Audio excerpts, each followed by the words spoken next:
সেমাইয়ের পোলাও কিংবা চাউলের পোলাও তো আমরা সবাই করে থাকি, কিন্তু আজকে আমি আপনাদের জন্য একটি ভিন্ন রকমের পোলাওয়ের রেসিপি নিয়ে এসেছি। আজকে বানিয়ে দেখাবো নুডলসের মিষ্টি পোলাও। এভাবে নুডলস দিয়ে যদি পোলাও বানানো হয় তাহলে পোলাওটা একেবারে ঝরঝরে এবং রসালো তৈরি হবে। আর এই পোলাওটা বানানো খুবই সহজ। নুডলস আর ঘরে থাকা কয়েকটা উপকরণ দিয়ে খুব সহজেই এই পোলাওটা তৈরি করা যাবে। হঠাৎ মিষ্টি কিছু খেতে ইচ্ছে করলে এই ধরনের রেসিপি অবশ্যই বানিয়ে দেখবেন। খেতে কিন্তু অনেক বেশি মজার হয় এভাবে নুডলসের পোলাও রান্না করলে। আমি আশা করছি আমার আজকের এই ইউনিক রেসিপিটা আপনাদের সবার কাছে বেশ ভালো লাগবে। তাহলে চলুন আর কথা না বাড়িয়ে একদম ঝরঝরে এই নুডলসের পোলাও রান্নার রেসিপিটা দেখে নেওয়া যাক। নুডলসের পোলাও বানানোর জন্য আমি প্রথমেই এখানে নিয়েছি 1 প্যাকেট নুডলস। আজকে আমি এখানে ডেকো 20 টাকার 1 প্যাকেট নুডলস নিয়েছি। তবে আপনারা চাইলে অন্য যে কোনো কোম্পানির নুডলসও নিয়ে নিতে পারবেন। তবে এই লম্বা নুডলসগুলো দিয়ে এই রেসিপিটা খেতে বেশি মজার হয়। এবার এই নুডলসটা প্যাকেটে থাকা অবস্থাতেই আমি এই নুডলসটাকে ভেঙে নিচ্ছি। নুডলসটাকে একটু ছোট করেই ভেঙে নেবেন, তাহলে পোলাওটা খেতে বেশি ভালো লাগবে।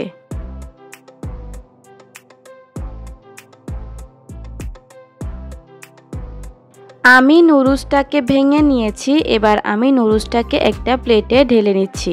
নুডলসের ভিতরে যে মশলার প্যাকেটটা রয়ে গিয়েছে সেটা আমি সরিয়ে নিব। এই মশলাটা আমি অন্য যে কোনো রান্নায় ব্যবহার করে ফেলব। এবার এই নুডলসগুলোকে সেদ্ধ করে নিব, সেজন্য চুলায় একটা পাত্রে পরিমাণ মতো পানি গরম করে নিয়েছি। এবার এই পানির মধ্যে দিয়ে দিব 1/2 চা চামচ পরিমাণ লবণ আর 1 চা চামচ পরিমাণ তেল।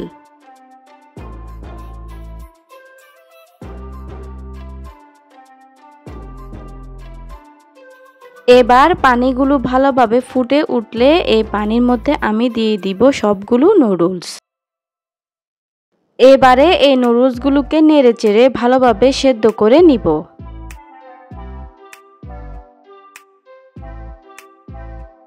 যখন নুডলসগুলো এরকম ফুলে ডাবল হয়ে যাবে তখন বুঝে নিতে হবে যে নুডলসগুলো সেদ্ধ করা হয়ে গিয়েছে।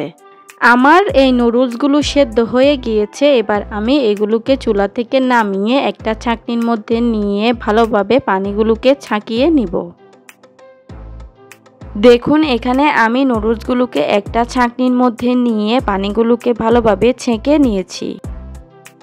এবার চুলায় একটা ফ্রাই প্যান মিডিয়াম হিটে বসিয়ে দিয়ে এই প্যানের মধ্যে দিয়ে দিলাম 2 চা চামচ পরিমাণ ঘি আর 2 চা চামচ পরিমাণ সয়াবিন তেল।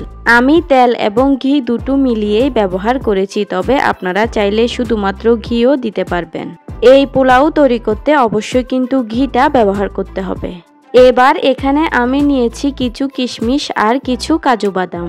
তবে আপনারা চাইলে আপনাদের পছন্দ মতো যে কোনো বাদাম বা যে কোনো ড্রাই ফ্রুটস এই পর্যায়ে ব্যবহার করতে পারবেন।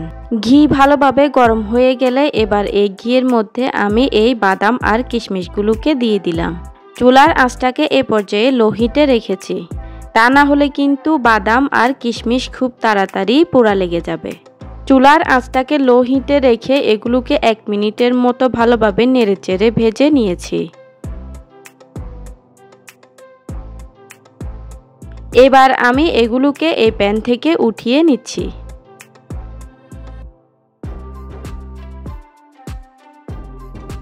এবার বাকি তেল এবং ঘিয়ের মধ্যে আমি দিয়ে দিচ্ছি 4টি এলাচ, 4টি লং, 1টি দারুচিনি আর 1টি তেজপাতা।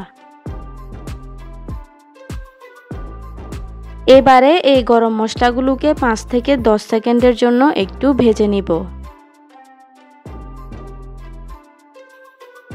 গরম মশলাগুলোকে ভেজে নেওয়া হয়ে গেলে এবার আমি সেদ্ধ করে রাখা নুডলসগুলোকে এই প্যানের মধ্যে দিয়ে দিব। চুলার আঁচ লো হিটে রেখে এই সেদ্ধ করা নুডলসগুলোকে এই তেলের সাথে আমি 2 মিনিটের মতো প্রথমে ভেজে নিব।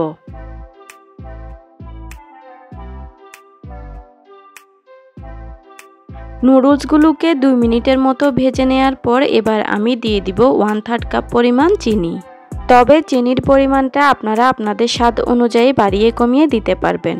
দিয়ে দিব আরও হাফ চা চামচ পরিমাণ লবণ। যেহেতু আমি নুডলসগুলো সেদ্ধ করার সময় লবণ ব্যবহার করেছিলাম, তাই এ পর্যায়ে একটু বুঝে শুনে লবণটা দিতে হবে। এবার নেড়েচেড়ে চিনিগুলোকে ভালোভাবে মিশিয়ে দিচ্ছি। চিনি দেওয়ার পর দেখুন চিনির থেকে কিন্তু কিছুটা পানি বের হয়েছে। এবার চুলার আঁচ মিডিয়াম হিটে রেখে অনবরত নেড়েচেড়ে এই চিনির পানিটাকে একেবারে টানিয়ে নিতে হবে।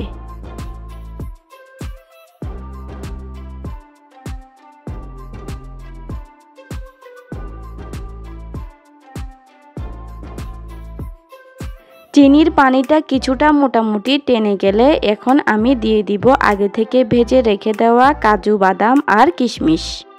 এবারে এই বাদাম আর কিশমিশগুলোকে ভালোভাবে নেড়েচেড়ে মিশিয়ে দিচ্ছি। যখন চিনির পানিগুলো পুরোপুরি টেনে যাবে আর এগুলো একেবারে ঝরঝরে ভাপ হয়ে যাবে, তখন বুঝে নিতে হবে যে এগুলো রান্না করা হয়ে গিয়েছে।